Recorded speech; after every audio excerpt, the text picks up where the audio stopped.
Hello and welcome to the Lessons of Vietnam show. I'm your host, Bill Dixon. Today's show is going to be probably strange for you to think about, but it's a special show. I think you'll enjoy it if you don't get grossed out too much. It's got some great stories and so forth in it. But let's start out with what our first slide so we can talk about who we are and why we're there and so forth. There it is. We are the Lessons of Vietnam, as you already know. We are the online show trying to tell the real story of what happened in Vietnam with the men and women who served there. There's so much misinformation out there, misunderstanding, outright lies. And we're trying to take care of all that. As I said, I am your host, and we're brought to you by the courtesy of Nissan Communications. Without Amnon on the other end keeping me straight, which is a job into itself, we wouldn't have this show. All I do is do the research and do the talking. He does all the stuff that makes it work. So thank you again, Amnon, as always, for putting up with me and doing a good show. You are to go online, Amnon Nissan Communications, and watch some of his other shows. Now, you are welcome to call in anytime you want to. I gotta lean forward so I can remember the number it is 919-518-9773 and make comments, ask questions, or whatever you want to do. You can be part of the show. All you gotta do is call in or come in on Skype, and that is Computers 2K Voice. That is for the Skype address. So if you are a veteran, or you're a family member of someone that's a veteran, and you feel like they're in distress with all this COVID being locked up and so forth, there's a lot of stress out there from everybody. Be sure to tune into the Veterans Crisis Line. They've got people to talk to families, and they also got people to talk to the veterans. Just call the number 1-800-273-8255. And the important part is to press 1. If you press 1, you get someone who is as a veteran or knows veterans' problems and so forth. And if you want to chat online, that number is 838-255. Either way, but reach out if you're feeling some pressure or you have. There's no reason to do anything else but reach out for help. That shows strength to reach out for help and so forth. So please do that if you having some issues and so forth. I mean, right now there's a lot of people because we're just still in the first parts of Tet. A lot of people got anniversaries when they were wounded or their friends and so forth. So be sure and call. Okay, let's start the show. Okay. Beyond the VC and NVA, American GIs faced another fearless enemy in massive numbers. Every single night, the enemy attacked our remote firebase in Vietnam in continuous, relentless waves, fearlessly pressing forward while totally oblivious to their own casualties. They kept on coming. No matter how many of them we killed, more took their place and joined the attacks. These nightly assaults erupted on all sides of us, and no isolated nook or cranny of fire support base mauled was safe from the repeated fanatical attacks. Wave after wave, attack after attack, night after night. You don't get much rest that way. We ruthlessly employed every available weapon in those close quarters encounters. We used rifles, pistols, bayonets, machetes, entrenching tools, 105 millimeter howitzers. Oh, that one's got trail hand spikes, makeshift traps, and even our glove fist and combat boots. I'd like to see them how they use the 105s. In extremis, we grabbed our helmets and swung them mercifully at the invaders. This combat was always hand-to-hand, quite literally a tooth and nail struggle that could only end at dawn's arrival when the suicidal enemy finally, grudgingly, it should be begrudgingly, withdrew to sanctuaries at the base of the hill on which our firebase stood. Every morning, we formed in a long, continuous line abreast formation and sweeping across the artillery's batteries position, gathered dozens upon dozens of enemy corpses. Then we unceremoniously tossed their lifeless bodies over our hilltop base steep sides and into the deep valley below. No eulogies were ever muttered over the piles of enemy corpses. This was a fight to the death with no quarters asked or given. This is an enemy that we hadn't thought about. Unlike the Viet Cong and North Vietnamese army soldiers we faced, this fanatical enemy never entered combat armed with the communist troops' preferred assault weapon, the AK-47 rifle, or hand grenades or explosive satchel charges. They never attacked under a barrage of mortar, artillery, or recoilless rifle fire. Instead, they charged mindlessly forward like legions of frenzied animals. Well, of course they charged like frenzied animals, since, as those who served in Vietnam will have discerned by now, those nightly attackers were, in fact, animals, massive hordes of huge, voracious creatures of the class Mammalia, orders Rodentia, family Murda, genus Rattus. In short, they were rats. Isn't he pretty? They remain one of the most overlooked and underappreciated among wartime Vietnam's innumerable animal and insect pests, which include malaria-carrying mosquitoes, poisonous snakes, rabies-infected bats, an occasional wild tiger or two, and disgustingly blood-sucking leeches infesting the waterways. GIs typically encountered mosquitoes, snakes, bats, tigers, and leeches only when they were out in the boonies. But the persistent, ever-hungry, ambiguous, nearly eradicable rats seem to exist and thrive even in the cleaner, better maintained areas. They were virtually everywhere in Vietnam. Rats were particular, a major infestation on the long-established fire bases at remote locations in the field, usually situated well away from areas where the Vietnamese lived. My admittedly unscientific theory is that since the Vietnamese have long included rat meat on the menu as a viable, often preferred source of protein, that dietary additional helped keep the rat numbers reasonably in check in the densely populated areas. That's more populated areas of people. Rat meat is reported quite flavorful, described by many contemporary European food critics and gourmands variously as resembling pork. How did they get by not resembling chicken? Resembling pork, akin to chicken, gamey with a taste close to rabbit, and similar to the squirrel. The latter comparison quite understandable since the squirrel's fellow rodents are just rats with bushy tails. This author will defer to the Vietnamese people and to European food critics regarding the taste of rat meat.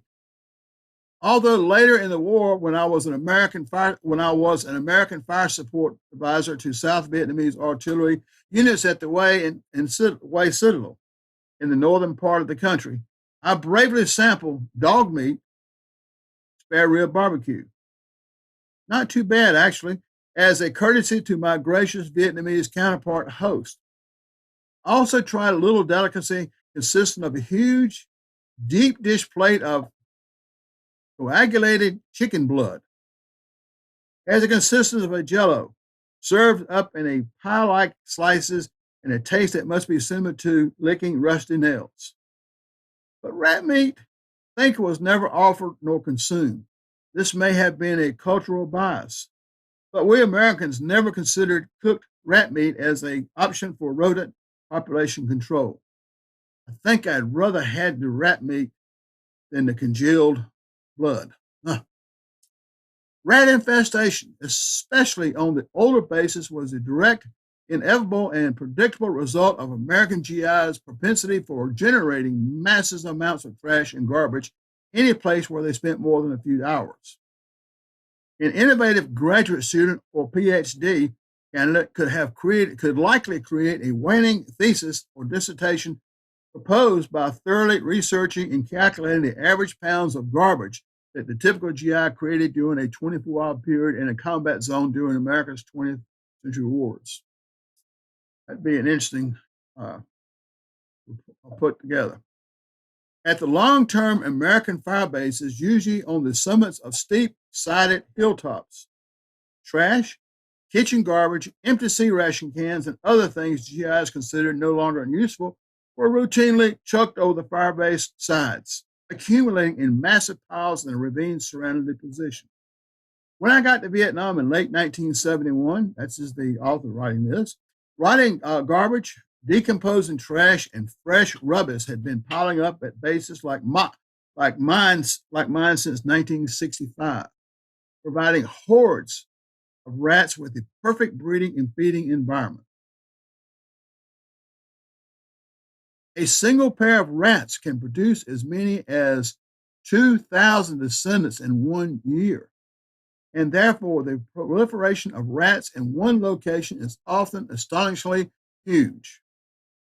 Multiply 2,000 by the number of rat pairs congregating in a fire base's garbage dump. Then multiply that figure by the prairie of each pair's equally prolific descendants, and finally multiply by the years the fire base has been in existence, and you get an idea of the unbelievable, gigantic scope of the problem. And that massive total is just for one base. Although as a West Point cadet, I barely managed to squeak through our obligatory and miserable 2 years of advanced mathematics. It doesn't take a math genius to figure out that the total countrywide number of these voracious rodents exceeded hundreds of millions, probably a low-end estimate. Importantly, these Vietnamese rats were not the small, cuddly lab rats and pet mice familiar to Americans. No, indeed, these large, dark brown monsters seemed to reach the size of typical house cat. Even the less fed Mekong Delta rice rats living off the rice paddies in the waterlogged regions of the country could weigh as much as 13 pounds, and that's considered one of the smaller ones. So imagine the size of our fire-based rats that enjoyed even more calorie-rich diet, bigger than 13 pounds. Supporting razor-sharp incisors that could chew through plastic-coated steel communication wire, chain-link fence, and even 1 to 2 inch diameter lead pipes. These monster rats were genuinely the fighting stuff of nightmares. Think of the horrifying waves of rats seen in the claustrophobic Venus catacombs of the 1989 film Indiana Jones and the Lost Crusade, or even more terrifying, the 1971 film Willard, in which legions of predatory rats go on a rampage and eventually devour the main characters. I'm talking about those kind of rats. If you haven't seen either one of those films, I would say if you're going to watch Willard, watch with somebody. My own stark and dramatic introduction to the overwhelming rat infestation on Vietnam's fire bases occurred in early 1972. Ironically, the Chinese Year of the Rat. I was still a relative newbie in Vietnam. Then I had arrived on Thanksgiving Day, 1971, having left the United States on November 24th. My son's first birthday, which we celebrated a few days before I departed for McCord Air Base at Fort Lewis, Washington. By the end of 1971, President Richard Nixon's Vietnamization program of the war was in full swing. Shifting major combat operations to South Vietnamese control, only 2 U.S. ground combat brigades were still in country. The 3rd Brigade's 1st Cavalry Division, Air Mobile, operating in the areas around Saigon, and the 196th Light Infantry Brigade, the Americal Division's last remaining brigade in northern South Vietnam. I was sent to the latter. He was sent to the north, be from about way on up. I had a personal interview in Da Nang with Major James Broaddus, commander of 3rd Battalion, 82nd Field Artillery Regiment, 196th Light Infantry Brigade. He is one of the finest officers the United States Field Artillery ever produced. When Broaddus asked me what I wanted to do, I immediately replied, "Sir, I want to command an artillery battery as soon as possible." Thankfully, he agreed. I never dreamed that at this late stage in the war, I would have the privilege of commanding a U.S. artillery battery in combat. I was a brand new captain, just 6 months in grade and 2.5 years from my Army commissioning as a second lieutenant. For the 6 weeks before assuming command of a battery, I worked as the battalion assistant operations officer, which gave me time to get acclimated to Vietnam and learn more about serving there. In January of 1972, I took command of the 3rd Battalion, Charlie Battery, replacing Captain Jim DeLoach. At the time, the battalion consisted of 5 batteries, 3 102, 105 millimeters howitzers batteries, and 1 battery of M14, 11-4, 155 millimeter towed houses, and a combined 8-inch howitzer 175 battery positioned on a fire base forming a rough semicircle northwest and south of Da Nang. Okay, that would put him somewhere around Marble Mountain. It sounds like. Okay, he's got a lot of artillery work there. You see, fire support base Maud, aka Hill 350, about 10 miles due west of Da Nang, hosted Charlie Battery, which fired 102 howitzers. On a clear day from the top of fire support base Maud, towering above the surrounding flat terrain at 1,000 feet above sea level, one could easily see the South China Sea and all the environs of South Vietnam's second largest city, Da Nang.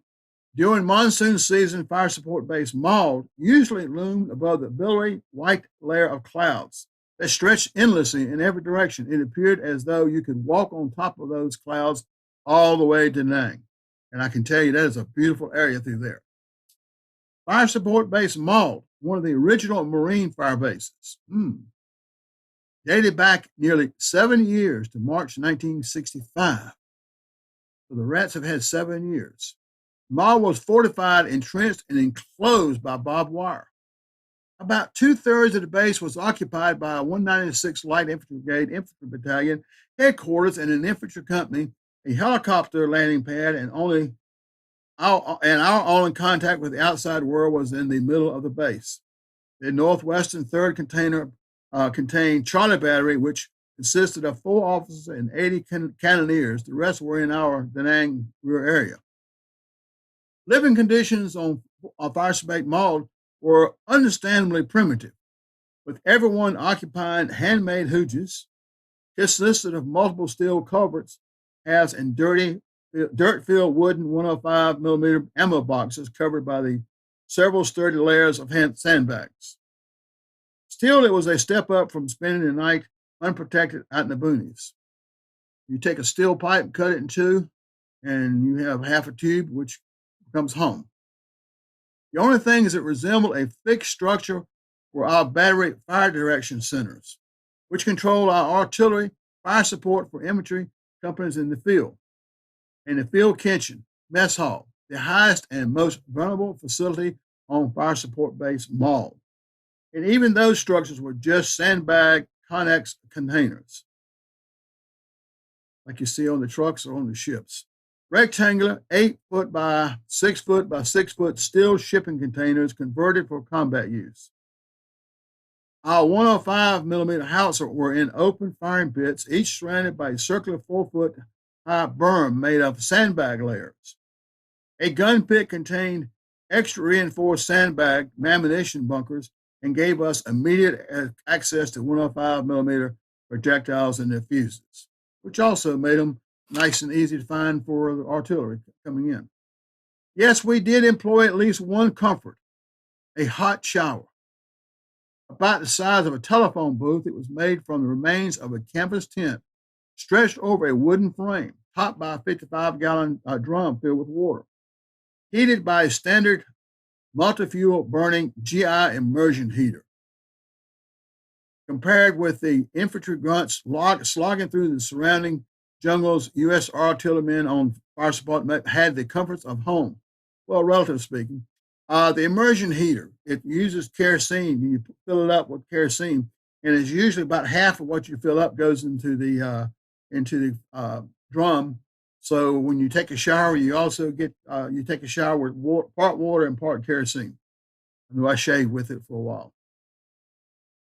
Each day after attending the obligatory morning briefing for the infantry battalion commander in his operating center on the other end of the fire base, we endured a mind-numbing, monotonous, and seemingly endless repetition of what GIs referred to as same old, same old. We had long hours of intermittent boredom, punctuated intermittently periods of frantic activity, responding to calls for contact, artillery fires to support the infantry company's operation. Although the living conditions weren't the best, being command of an artillery battery was still a dream come true, except that it was a dark side. During my first night as Charlie Battery Commander, while asleep on my cot in my sandbag hooch, I had an unusually vivid dream of a cat sitting on my chest, tickling my face and neck with his whiskers. But I woke up to a nightmarish reality, staring into the beady eyes of a huge rat on my chest. I reflexively struck out and knocked the creature off me, but that only seemed to annoy it. Hitting the floor, the rat quickly recovered, and as it appeared in my not quite fully awake state, was preparing a counterattack. I fumbled in the dark and unfamiliar surroundings before finally grabbing my 45 caliber pistol from under my pillow, chaining around and pointing it towards the monster. Luckily, I woke up enough to realize that was what was happening and what could happen. Judicially flicked on the pistol's thumb safety. Inside of a tube like that, that's got stuff that's on top of it, so that bullet may ricochet around for a long time. What we're going to do with the rat, though? Had I actually pulled the trigger and fired a heavy .230 grain round from one of the world's most powerful handguns inside our claustrophobia small sandbag quarters, I could have endangered my sleeping hoochmate, who was my battery executive officer, and most likely deafened both of us in the process. My lessons learned that night: a 45 caliber pistol is definitely not the weapon of choice for eradicating rats. Through hard-earned experience, however, we did develop and try out a number of anti-rat weapons. Although were often unsuccessful and employed, standard rat traps of the variety familiar in the U.S. proven totally ineffective. Our rats would trigger the traps and get caught, but then simply drag the mechanism with them as they scurried away. We tried building a better mousetrap, as the saying goes. We cut a 1 by 1 foot section of plywood, nailed 4 large inward-facing rat traps to each corner, and then using sturdy communication wire to firmly anchor the device to an immovable object. It seemed like a brilliant solution to our problem, but it didn't work. When caught in the traps, the rats simply chewed through the combo wire and fled back to their sanctuaries, taking the traps with them to stage another assault the next night. Through trial and error, we eventually discovered one of the most effective means of killing the monsters: soap bullets. We took a 5.56 millimeter M16 rifle round and removed its full metal jacket projectile. Then we inserted the business end of a bar of soap. When we pulled it out, the round was full of solid block of wax-like soap. When triggered, the powder charge propelled the soap bullets with enough force to kill a rat without endangering nearby GIs. But like other methods, this also proved to have corresponding downside. A soldier would inevitably lose track of how many soap bullets he had loaded. Pop, pop, pop, bam! The ladder jacket bullet would ricochet around the small hooch as everyone leaped for cover. Obviously, even that was too dangerous a solution to the rat problem. A fortuitous accident in late February 1972 revealed a better solution. When a CH-47 helicopter was lifting out our water buffalo. This is a tank on wheels and where they bring water in, a 2-wheel, 845-gallon water carrier. Static electricity accidentally set off one of the food gases explosions similar to napalm planted all around our fire base for close-in combat. Now, what I want to tell you was they had explosive stuff in barrels scattered around, so if they were getting overrun, they could set those off, and they were pretty ferocious. And you hit one and set off one of those that went off, and that would create a pretty good fire. The food gas, a mixture of diesel and gasoline in a 55-gallon drum wrapped in detonating cord and primed with C4 plastic explosives, burst into a massive blast of flame and oily smoke that towered over our fire base and practically engulfed our mess hall connects. But the upside of this nearly disastrous explosion was that the thousands of rats were instantly incinerated, and thousands more fled from the trash heap into the jungles to escape the raging inferno. Great, we thought. Burn, you rat bastards. In final irony, one of the last movies we played on fire support base Maud was, no kidding, Willard. Naturally giving GI's notoriously morbid sense of humor, we enthusiastically cheered for the rats. This must have been filmed on Maud, right? One of the GIs quipped. Rats continued to know us during our remaining time on the fire base, but we periodically and more judiciously applied the proven food gas treatment, incinerating the rotting trash dumps. Okay, that kind of gives you an idea to start with. Let's see, we're going to start another one here. Oh, this is by the same man, Jerry D. Morlock. He was retired colonel. When the last U.S. ground troops evacuated the Da Nang area in August 1972, even the most math-challenged observer could confidently predict that our very prolific rat enemies would reoccupy America's abandoned positions and eventually prevail. Much like our VC and NVA enemies, all our rodent nemesis needed to do was simply to outlast us. And this was by Jerry D. Morlock. Okay. One. Every soldier serving during the Vietnam War can relate to my story. No matter where you were in country, something similar occurred, and the memory of that experience probably still pops up occasionally in your dreams. Nobody was immune. It was a fearful time for all. Yeah, he answered, still unsure of what to do next. Well, these effing rats have a tunnel complex under this place. We don't know where they will turn up next. When you're lucky enough to spot one, you just throw the first thing you can lay your hands on. It's not bad during the day, but it's a real terror at night. They climb in bed with you, looking for food. John shuddered inwardly. Let me tell you about my experience last night, one soldier recounted. Some screams from the other bunkers woke me up, and I sat there for a minute to clear my head. I thought I was seeing things when I looked up at Cecil, when I looked over at Cecil. At first, I thought a cat had wandered into the bunker and found a place to rest on Cecil's chest. It looked like the cat had a deformation of some kind of disease because his tail did not have any fur on it. Ooh, wee, rat tongue licking on the, goddamn, couldn't just sit there and watch. My ass would have been long gone, said another at the table. Would you like to have a rat kiss? I have been licked by many things in my life, but never a rat. That's got to be a weird sensation. I sure never want to find out. Me neither. Go ahead, Clarence. What happened next? The nibbling at his lips must have woken Cecil, because he opened his eyes and blinked several times to see clearly. When he looked down and saw the rat's head only inches away, his eyes bugged open in fear, and he screamed as if his ass was on fire. It was so shrill and sudden that it scared both the rat and me. Cecil was fast, though. I had to give him credit.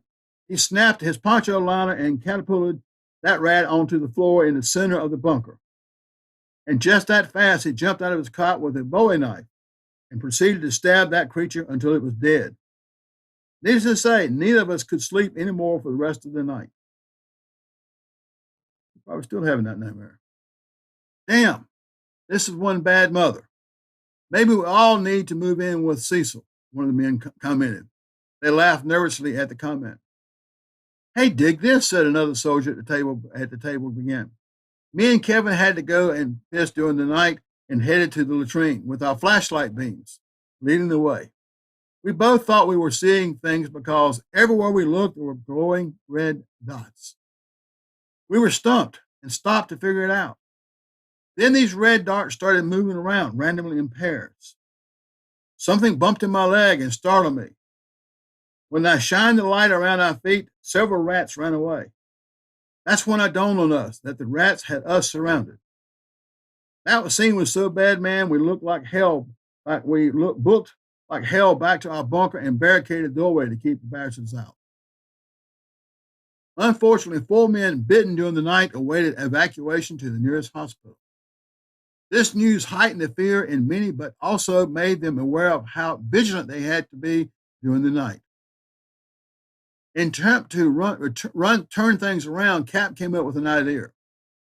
He's sure it would interest the soldiers enough to get involved and help clean the heel of the vile creatures. After breakfast, he called the men together and rolled out his idea. One of the black soldiers in formation called out, "Ain't nobody here got one bigger than mine. That's a complete package." He cupped his hand around his crotch and shook it a few times. Yeah, but you can just imagine the prize right now. This solicited laughter and comments from those around him. Like I was saying, Cap continued with the chatter when the chatter stopped. If there is already a rat tag and it's bigger than your rat, then don't bother entering it. Go and dump it in the trash or throw it off the side of the hill.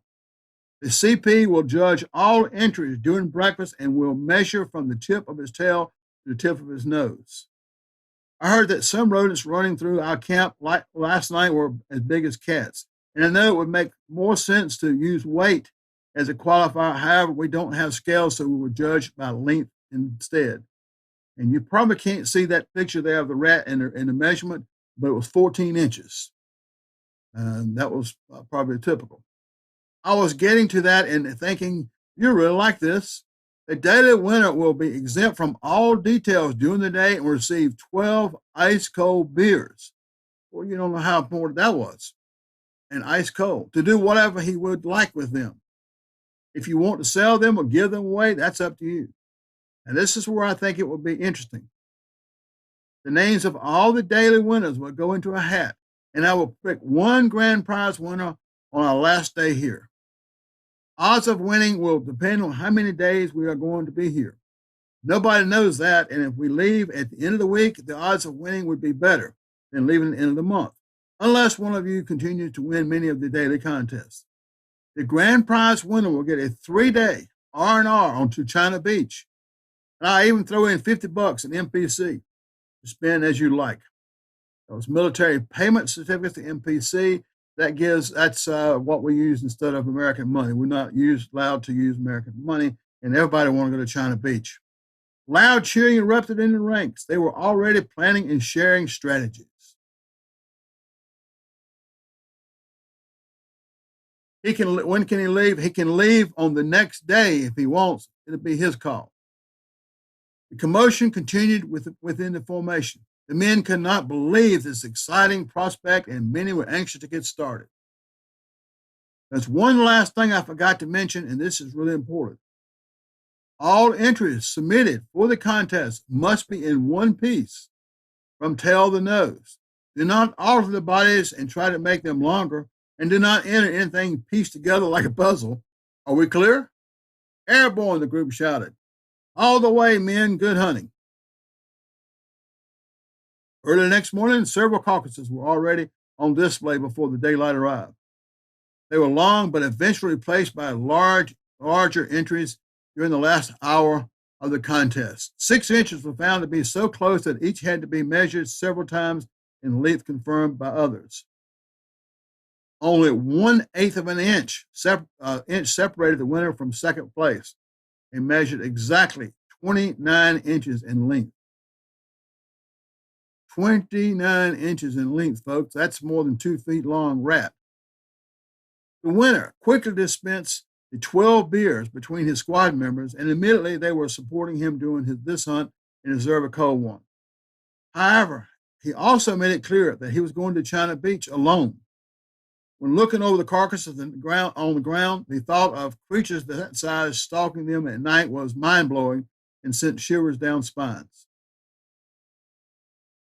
The men of Alpha Company killed and burned almost 1,000 rats during the first week on Tomahawk. 1,000 rats killed. The contest was an excellent motivation for reducing the rat population. However, there was still more than enough of the rodents roaming the hill to keep men awake and frightened during the night. Here's a story by Dave Eckhart, Rat Ammo. These rat traps were useless. We trapped one in our bunker at Ross, threw the trap in our fighting hole that was full of water, and it still escaped the trap and swam out of the hole. Houdini. We took to the sport of shooting them in the Metro's big tent. The tent was protected with wooden ammo boxes full of dirt all around the perimeter. We would set a candle and food at the far end of the tent and put the bullets out of some M16 rounds. Pull out half the powder, put in chunks of solder, and wax them shut. Made for some good rat shooting. We nailed our share of them that way. Before leaving Nam, I tripped over one at night in Da Nang that was half the size of a German Shepherd. Okay.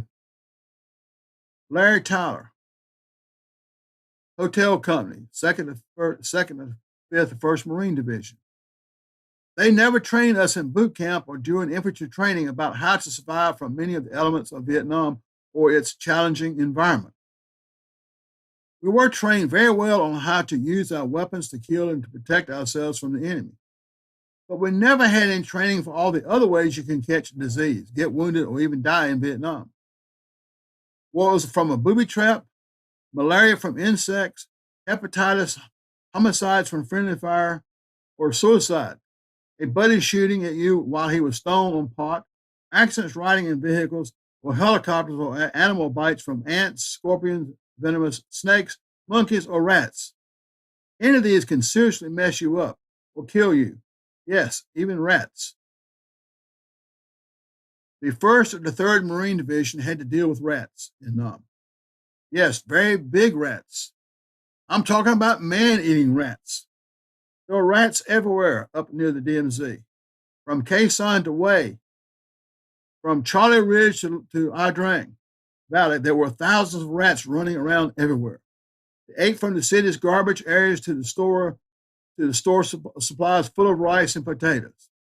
They even ate the tossed out food and garbage from the NVA soldiers and the Arvins and us Americans.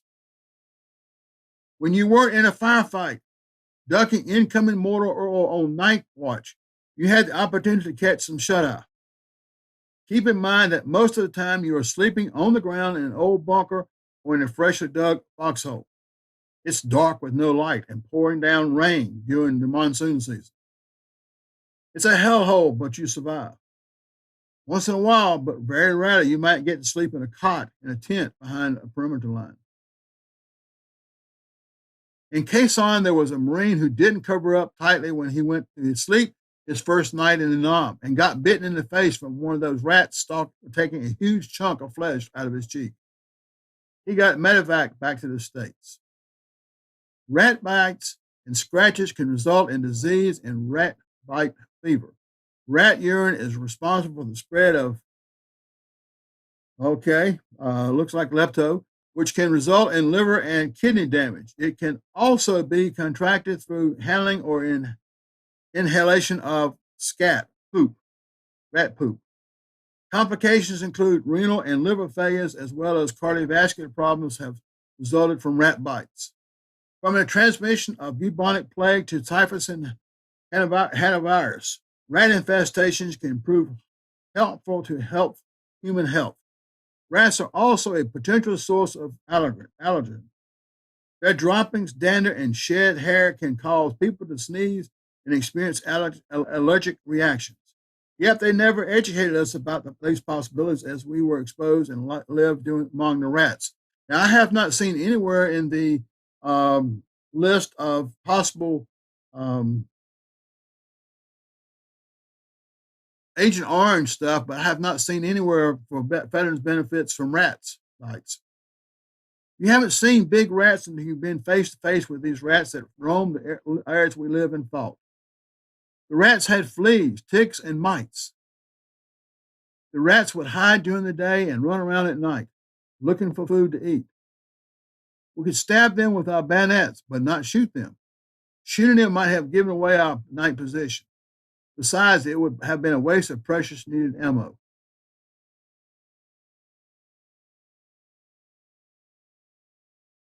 This is from National Geographic. In Vietnam, rats are a popular food. Here's why. Rodents are a common and profitable source of protein in tropical Asia. In fact, in the Mekong Delta, the rodent meat fetches a higher price than chicken, says Grant Singleton, a scientist who studies ecological rodent management at International Rice Research Institute in the Philippines. The Mekong Delta alone produces up to 3,600 tons of live rats a year at a value of about $2 million. Generally, wild rats in Vietnam have few parasites. If this surprises you, perhaps you're picturing a city dwelling Norway or black rat on a plate. There are actually dozens of rat species, and the Vietnamese mostly eat two common ones. The rice-field rat, which weighs up to half a pound, and the bandicoot rat, which can grow up to 2 pounds. The carcasses are either smoked, followed by frying or grilling, or they're steamed or broiled.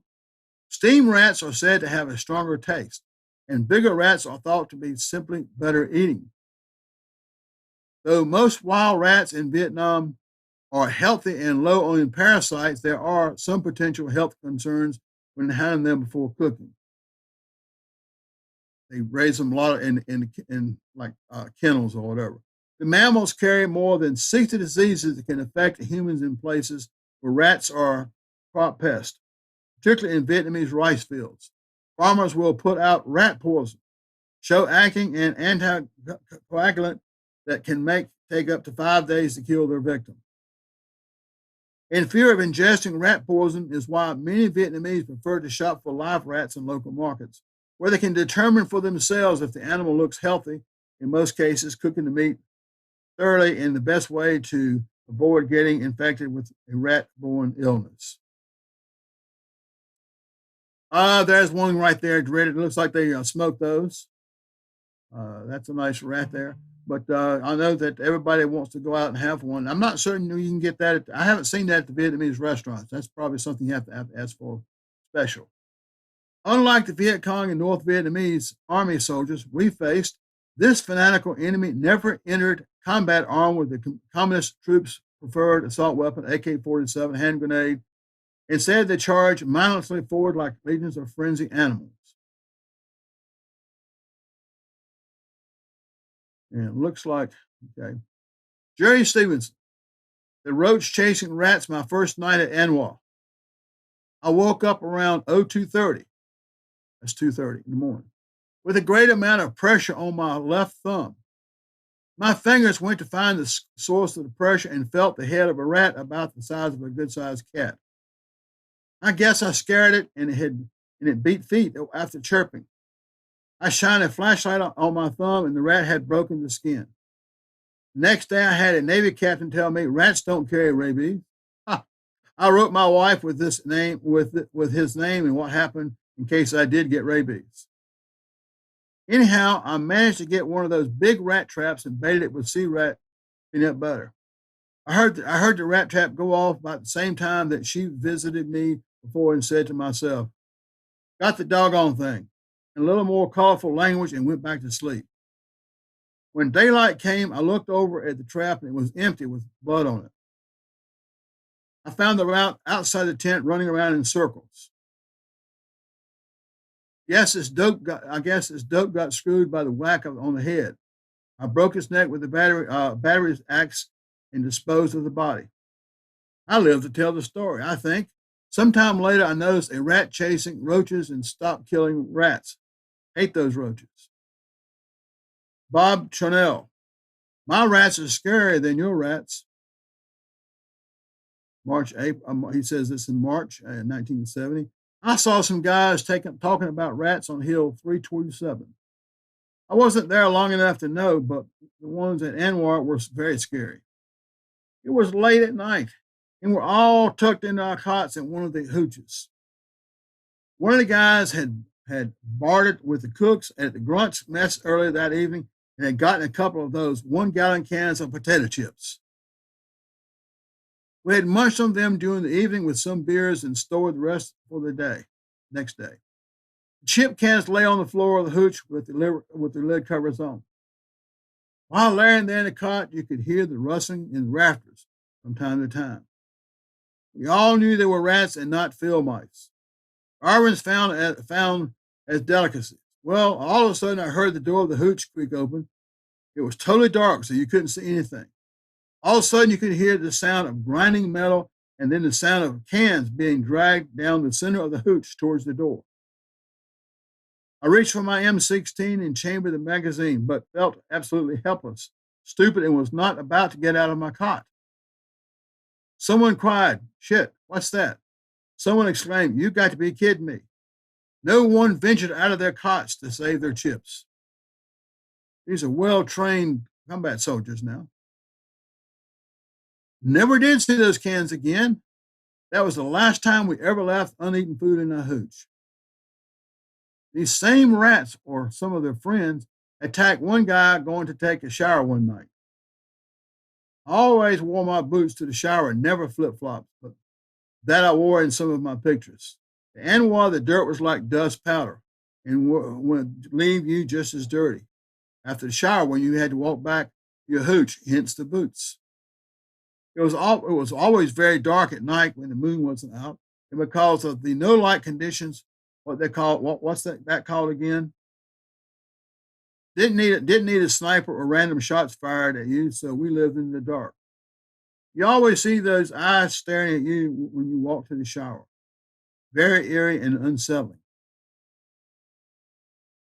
Well, one guy was going to the showers and it was totally dark, with no moon visible. Remember, no lights. He was walking along carrying a flashlight, of course, staring at all those eyes when one pair starts winding its way towards him. He backed up a few paces and kept on coming. And it kept on coming. Then it lunged at him, sinking its teeth into his boot. He took his flashlight, one of those 1-foot ones, and smashed the critter upside the head. The rat tumbled off him 2 or 3 feet away, hissed whatever they do at him, and slowly ambled away from him. I cannot remember the guy's name, but he never made it to the shower. He comes back running to the hooch telling us his story. We all railed on him about his concocted story, but each of us remembered the potato chip can. The next day, one of the guys found the dead rat between the hooches near the showers. Our storyteller felt redeemed.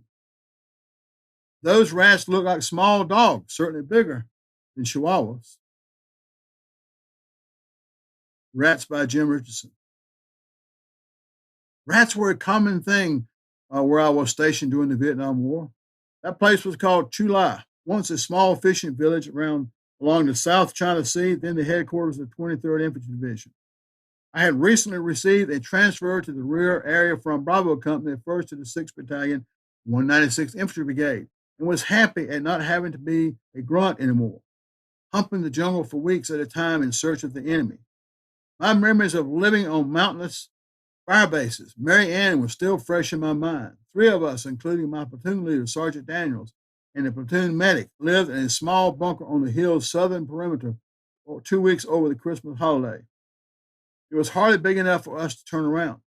We slept in hammocks over a floor made of wooden ammunition crates in order to keep ourselves safe from the rats that lived between the boxes. What I didn't know at the time was that Mary Ann considered a relatively safe fire base would be completely overrun by North Vietnamese in the middle of the night, only 3 months later. Here at Chu Lai, I had a bed at night instead of on the ground. Clean fatigues instead of the same uniform worn 3 weeks running, hot food at the mess instead of sea ration. a shower, an enlisted man's club where I could drink beer and occasionally get drunk, electricity to run fans and record players and radios and volleyball courts where I could exercise and have fun, and most important, a job that I really liked. Although living in the safety of a rear area where our only fear was that an occasional enemy rocket or two exploded in the middle of the night, the real hardship among us as habits was tedium. The World War I adage, war's long periods of boredom punctuated by moments of sheer terror, certainly applied to July. One only had to consider the ferocious Tet offenses that happened the year before I arrived in country to understand how true the saying was.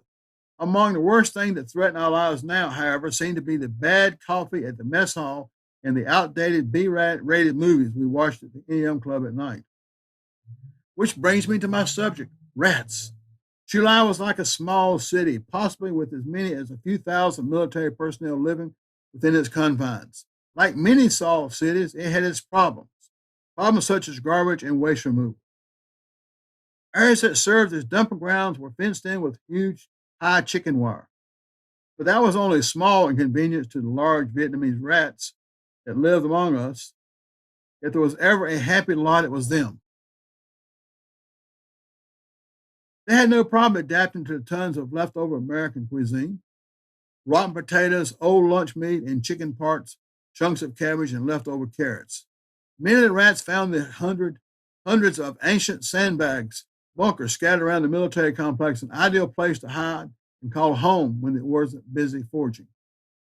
One evening, in the middle of another endless card game, one of the guys hit upon the idea of organizing a rat patrol.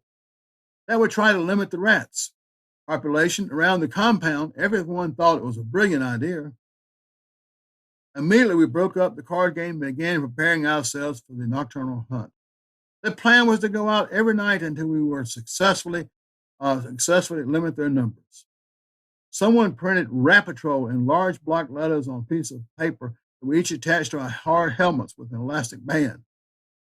We then armed ourselves with metal soup plates and pans, large wood and metal spoons, machetes, baseball bat, and flashlights. Now armed, we exited our hooch in semi-military formation and approached the nearest sandbag bunker in search of our prey. We knew that during the day the rats preferred inside of the dark bunkers to sleep and get away from the heat. As nightfall arrived, the rats felt safe to come and look around for food scraps. The plan was to have one member of our hunting party enter one of the bunker entrances with the other to gather around the opposite entrance to make havoc on any poor, unsuspecting rodent that came out. For some reason, I suspect was an age-old hunter's anticipation of searching out his prey, I became excited and volunteered to be the one to enter the bunker and chase the rats to the other end. As I cautiously bent over as not to scrape my helmet on the low ceiling, I banged my metal plate with a spoon and at the same time tried to shine my flashlight down the inside of the bunker. I remember the inside was pitch black, and the thought of being in such a dark place along that might be home to dozens of rats was suddenly feeling like a bad idea to me. What's the problem? I tried to reassure myself as I slowly advanced inside the bunker. The only rats, besides, I'm a trained combat soldier. As I anxiously progressed towards the middle of the sandbag tunnel, I could hear the frantic, squeaking sound of the rats running away from me and towards their impending doom. We got him, I yelled out, still banging on my plate with gaining confidence. Get ready, here they come. I warned my comrades it was working to plan. Stopping momentarily, I was able to shine my light exactly on our rat pack at the far end. I saw seemingly hundreds of rodents, all of their red eyes suddenly turned towards me. It then occurred to me that must have sensed more danger at the other end and wisely determined that my direction was far the safer of the two. As I held my flashlights on them, I watched in horror as they suddenly reversed direction and ran towards me. "Madame," I yelled out, "they're coming after me." I never remember running so fast as I charged out of the bunker. I tripped and fell towards my helmet flying off my head as I hit the ground. The rats clambered over me as they made their escape. "Are you all right?" one of my buddies asked, bending over me and laughing uncontrollably? Yeah, I answered, gasping for breath, but I never thought our rats could run so fast. That is the end of the rat stuff. We're going to continue that next show. Just want to take a couple of moments here and give you some ideas of what's going on.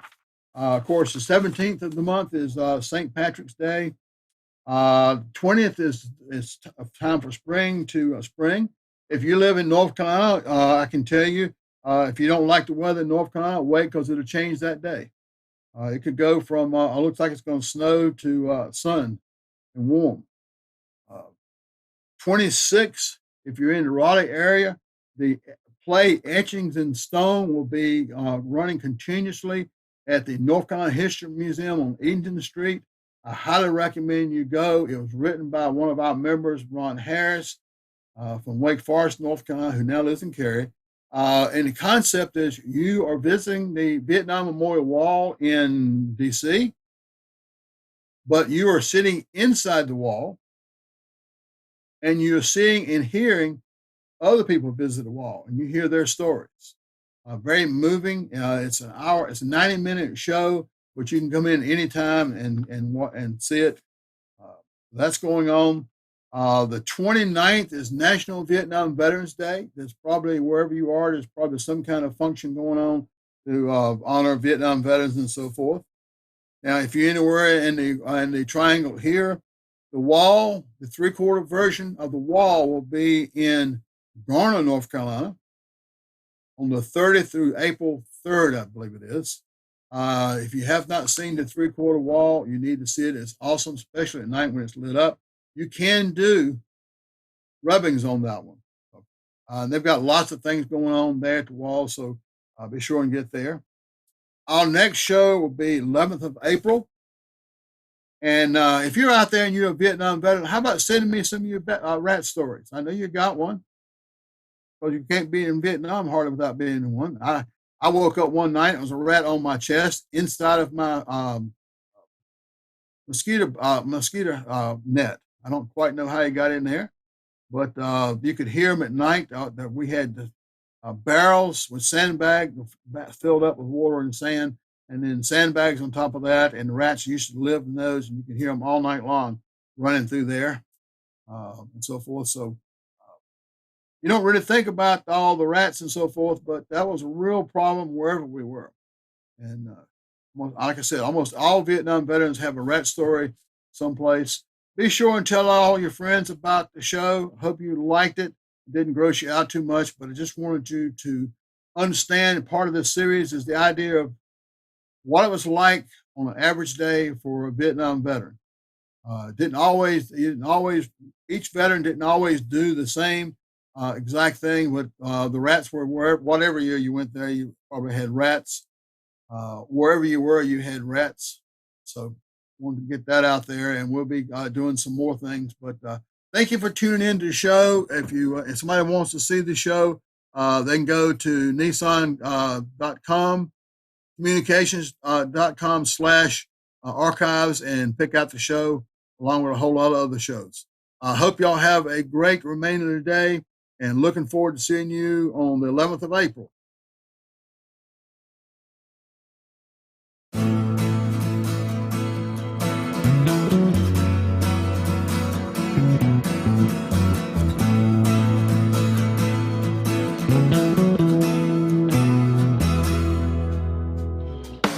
You are tuned to the Nissan Communications Network. If you tuned in too late, you can always watch each program in its entirety or download an MP3 audio file of it in the archives section at nissancommunications.com.